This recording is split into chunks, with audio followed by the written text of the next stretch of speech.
Good morning दोस्तों, मेरा नाम Beni Chauhan, MTech civil highway engineering से।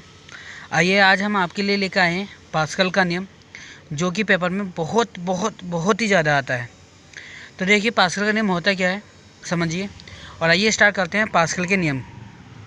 पास्कल का नियम क्या कहता है कि पास्कल का नियम हमारा कहता है, जब हमारा कोई भी द्रव हो, सबसे पहले हमारा कोई भी द्रव है वो हमारा विराम अवस्था में होना चाहिए। ठीक, किस में होना चाहिए? विराम अवस्था में होना चाहिए। और सभी दिशाओं में क्या? दाब समान लगना चाहिए। सभी दिशाओं में दाब समान लगना चाहिए, पहली कंडीशन। दूसरी कंडीशन क्या है? द्रव जो होना चाहिए वह हमारा इनकम्प्रेसिबल होना चाहिए। कैसा होना चाहिए? इनकम्प्रेसिबल। अब मैंने आपको पहले बताया था कि द्रव जो होता है वो विराम अवस्था में होना चाहिए, सभी दिशाओं में दाब समान लगना चाहिए, उसको ही पास्कल का नियम बोलते हैं। तो देखो कैसे, मान लीजिए हमारे पास ये एक टूथपेस्ट है। ठीक, अगर हम इसको दबाते हैं तो ऊपर नीचे सब जगह इसमें क्या होगा? दाब समान लगेगा और क्या होगा? टूथपेस्ट हमारा बाहर निकल के आएगा। ठीक, दूसरा एग्जांपल देखिए, जैसे हमारे पास इस टाइप से हमारी एक गेंद है। ठीक, अगर इस गेंद को हम दबाते हैं तो इधर देखें, इस गेंद को अगर हम दबाते हैं ये ऐसे करके, माइमी फटी हुई गेंद है ऐसे, तो देखो ये पूरा क्या है? पूरा प्रेशर इस पर समान लग रहा है। जब सब दिशाओं में, हर दिशा में इस पर क्या हो रहा है? प्रेशर दाब हमारा समान लग रहा है। ठीक, तो कहने का क्या मतलब है कि विराम अवस्था में जब द्रव होता है उसकी सभी दिशाओं में जब दाब समान लगता है तो उसको क्या बोलते हैं? पास्कल का नियम बोलते हैं। तो आइए प्रूव करते हैं पास्कल के नियम का। देखिए कैसे है, ये हमारे पास एक ट्रायंगल है। ठीक, जो हमारा 3D व्यू है। ठीक है, और ये जो हमारे पास ये P1 है, ये P2 है और ये इंक्लाइन क्या है? P3 है। ये एंगल हमारा कितना है? थीटा है। ठीक है, अब ये P2 जो फोर्स है ये हॉरिजॉन्टल है, P1 जो है ऊर्ध्वाधर है। P2 क्षैतिज है, P1 ऊर्ध्वाधर है। ठीक है, तो कहने का मतलब क्या है कि जो हमारा पास्कल का नियम है उसके जो फलक होते हैं, ये 3 फलक है, इस पर जो प्रेशर लगता है वो लंबवत लगता है। जैसे ये ऊर्ध्वाधर तो इस पर प्रेशर कैसे लग रहा है? हॉरिजॉन्टल। ठीक, ये क्षैतिज है तो इस पर प्रेशर कैसे लग रहा है? ऊर्ध्वाधर। ठीक, इस पर कैसे लग रहा है? इंक्लाइंड। जिस पे प्रेशर इंक्लाइंड लगता है उसके 2 कंपोनेंट होते हैं। ठीक, एक कोस में और एक साइन में। तो ये एंगल हमारा थीटा, तो मान के चलिए ये हमारा एंगल कितना आ गया? थीटा। थीटा के पास वाला कौन सा एंगल होता है? कोस। और थीटा से दूर वाला कौन सा होता है? साइन। तो हमारा ये P3 है, तो थीटा के पास वाला क्या होगा? P3 cos theta. और इससे दूर वाला कौन सा हो जाएगा? P3 sine theta. तो देखिए पास्कल का नियम क्या कहता है, जो मैंने बताया आप लोगों को। पास्कल के नियम के अनुसार कोई भी तरल विराम अवस्था में सभी दिशाओं में समान दाब लगाता है। इससे निम्न उदाहरण द्वारा समझा जा सकता है। मैंने आपको उदाहरण बताया, टूथपेस्ट का उदाहरण बताया और एक आपको गेंद का बताया। अब आइए प्रूव करते हैं इसको। चित्र के अनुसार द्रव के अंदर किसी बिंदु पर एक बहुत छोटा सा संपर्श PQR है। कौन सा भी? ये PQR है। ठीक है, जिसकी मोटाई T है, दाब तीव्रता क्रम से P1 P2 P3 है। ये फलकों के लंबवत रूप ही कार्य करेगी। देखिए एक फलक आपका ये जो है, ये फलक है, ये फलक, तो ये इस फलक की लंबवत रूप है, ये इस फलक के लंबवत रूप कार्य करिए, ये इस फलक के लंबवत रूप कार्य कर रहा है। ठीक है, प्रेशर क्या कर रहा है? इसके लंबवत रूप कार्य कर रहे हैं।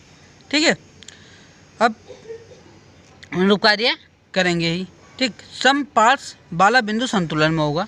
जो हमारा ट्रायंगल है उसके होगा संतुलन में होगा, इसलिए यह समपार्श्व भी संतुलन में ही होगा। अतः तीनों फलकों पर कार्य कर रहे बलों के क्षैतिज और ऊर्ध्वाधर आपस में संतुलन होंगे। अब इसमें दो चीज़ आए, दो बल आए, क्षैतिज एक ऊर्ध्वाधर बल। अब क्षैतिज ऊर्ध्वाधर बल को हम करेंगे सॉल्व। देखो कैसे करते हैं। सबसे पहले हम निकालते हैं क्षैतिज अवयव। तो बेटा क्षैतिज अवयव निकालने के लिए देखिए, क्षैतिज अवयव पर क्षैतिज प्रेशर कौन सा हमारा? क्षैतिज प्रेशर है P2, ये क्षैतिज लगा हुआ है P2। अब जब हम किसी ट्रायंगल का एरिया निकालते हैं तो क्या निकालते हैं? लंबाई इंटू चौड़ाई। पर यहाँ चौड़ाई नहीं लेके क्या लेंगे? मोटाई ले लेंगे। ठीक है, तो बेटा प्रेशर तो हो गया P2। ठीक, हम कैसे निकालेंगे समझो आप। अगर हम क्षैतिज अवयव निकालते तो हम जानते हैं क्या होता है? P बराबर F/A। और हमें यहाँ से निकालना क्या है? फोर्स। F बराबर P इंटू ए। तो P क्या आ गया, क्षैतिज वाला P2 हो गया। एरिया कैसे निकालेंगे, लंबाई हो गई QR और इसकी मोटाई हो गई T, क्योंकि एरिया जो होता है लंबाई इंटू मोटाई होता है। समझ में आया।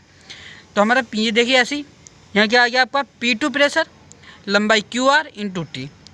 अब इंक्लाइंड वाला देखिए, इंक्लाइंड वाला है P3, इसमें एक क्षैतिज भी ये वाला हो गया और एक क्षैतिज कौन सा है, ये वाला कौन सा है आपका, साइन वाला। तो क्या P3 साइन, लंबाई कितनी आ जाएगी PR और मोटाई कितनी हो जाएगी इसकी T। ऐसी करा हमने, बराबर P3 sine theta into T into PR। ठीक है। अब निकालेंगे ऊर्ध्वाधर का भी। अब कौन से निकाल लिया हमें, ऊर्ध्वाधर। तो बेटा ऊर्ध्वाधर के लिए वही फॉर्मूला हम जानते हैं, क्या होता है, P बराबर F अपॉन A। तो हमें फोर्स निकालना है, तो F बराबर क्या हो जाएगा, P इंटू A। P मतलब प्रेशर और एरिया। तो ऊर्ध्वाधर में ऊर्ध्वाधर प्रेशर कौन सा लग रहा है, ऊर्ध्वाधर जो लग रहा है ये लग रहा है P1। इसकी लंबाई कितनी हो गई PQ, मोटाई कितनी हो गई T। तो देखो P1 into PQ into T। अब ऊर्ध्वाधर में इंक्लाइंड में देख लो, ये ऊर्ध्वाधर लग रहा है P3 कोस थीटा, तो आपका आ गया P3 cos theta into PR into T। समीकरण नंबर बन गई 2। ठीक है। आइए आगे देखते हैं। अब उसमें आपने देखा होगा जब हमने सोल्व किया था समीकरण 1 में समीकरण 2 में, तो इसमें साइन और कोस की वैल्यू आई होंगी, साइन आया होगा कोस आया। तो अब हमें साइन और कोस भी सोल्व करना होगा। तो हम जानते हैं साइन थीटा बराबर होता है लंब बटे कर्ण। तो लंब कितना हो गया QR और कर्ण कितना हो गया PR। ये भी समझ लीजिए कैसा आया लंब बटे कर्ण, ये हमारा ट्रायंगल है। ठीक, ये PQR है और ये एंगल कितना है थीटा बना हुआ है, ये एंगल क्या थीटा, और ये है 90 डिग्री। तो देखिए 90 के सामने वाला जो होता है वो होता है कर्ण और थीटा के सामने वाला क्या होता है लंब। तो साइन थीटा का लंब बटे कर्ण, तो लंब क्या हो गया QR, आपका लंब क्या हो गया QR और कर्ण कितना हो गया PR। तो QR अपॉन PR। तो हमने ऐसे कि किसकी वैल्यू निकाल ली, QR बराबर आ गया PR साइन थीटा 3। कितनी क्वेश्चन आ गई नंबर 3। अब निकालेंगे कोस थीटा। कोस थीटा होता है आधार बटे कर्ण। तो बेटा आधार क्या हो गया आपका PQ और कर्ण है PR, तो PQ अपॉन PR। यहाँ से PQ निकाल लिया, PQ बराबर PR कोस थीटा। समीकरण नंबर बन गई 4। अब समीकरण 1 का मान समीकरण 3 में रखने पर, तो समीकरण 1 क्या हमारे पास, इधर देखिए समीकरण 1 जो है यह है P2 into QR into T बराबर P3 sine theta into T into PR। तो P2 तो ऐसे रहने देंगे, पर वहाँ QR की वैल्यू रखेंगे।